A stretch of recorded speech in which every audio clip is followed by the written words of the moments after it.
Bonjour, je suis heureux de vous présenter le premier message de l'Escadrille du Ciel.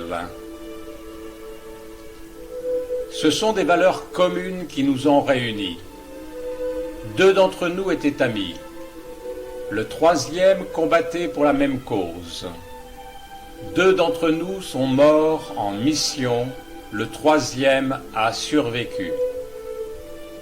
Mais les trois se retrouvent dans le même espace et se donnent une nouvelle mission qui est de communiquer, de témoigner, d'inspirer et d'encourager.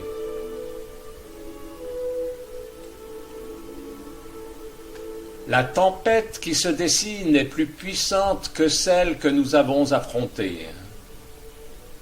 Cette deuxième guerre que nous avons définie comme mondiale ne touchait en fait que certaines nations du monde.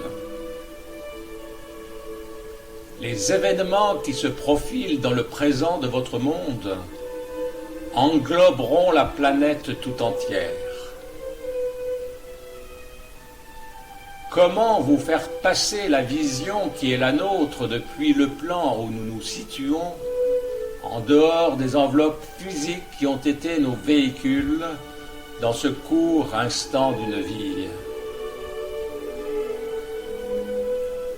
Nous espérions ainsi que beaucoup d'autres qui ont donné leur vie pour la liberté, que les hommes, les femmes, les populations et leurs dirigeants sauraient tirer la leçon de ce tragique épisode, théâtre de tant de souffrance et de détresse.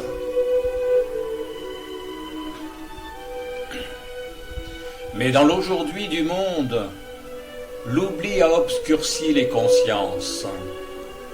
Les cycles se déroulent selon une loi universelle immuable, et voici que revient une période charnière où l'humain doit impérativement faire les bons choix.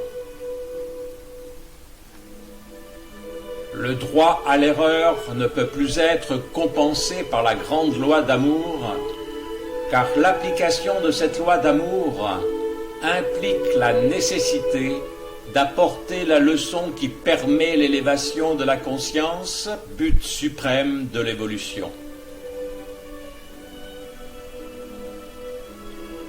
Beaucoup d'entre vous, plus réceptifs que d'autres, ont reçu durant quelques décennies des messages incitant à la prière, au pardon, à la compassion, à la générosité, au partage, à l'amour des autres.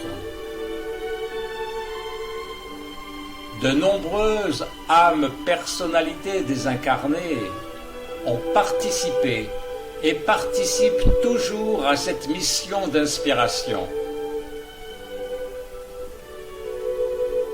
Ces messages ont et auront toujours pour votre futur une grande valeur et une actualité permanente.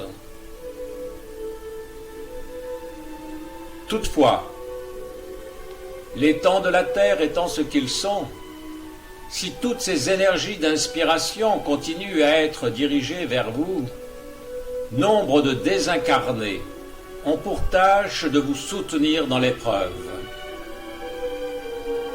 Les frontières entre nos mondes s'interpénètrent plus que jamais et la communication s'en trouve facilitée. C'est là un privilège accordé par l'intelligence infinie et nous vous incitons à le mettre à profit. Faites le chemin vers nous comme nous faisons celui vers vous.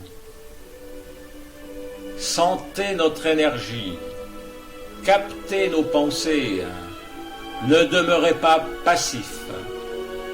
Communiquez, communiquez, communiquez.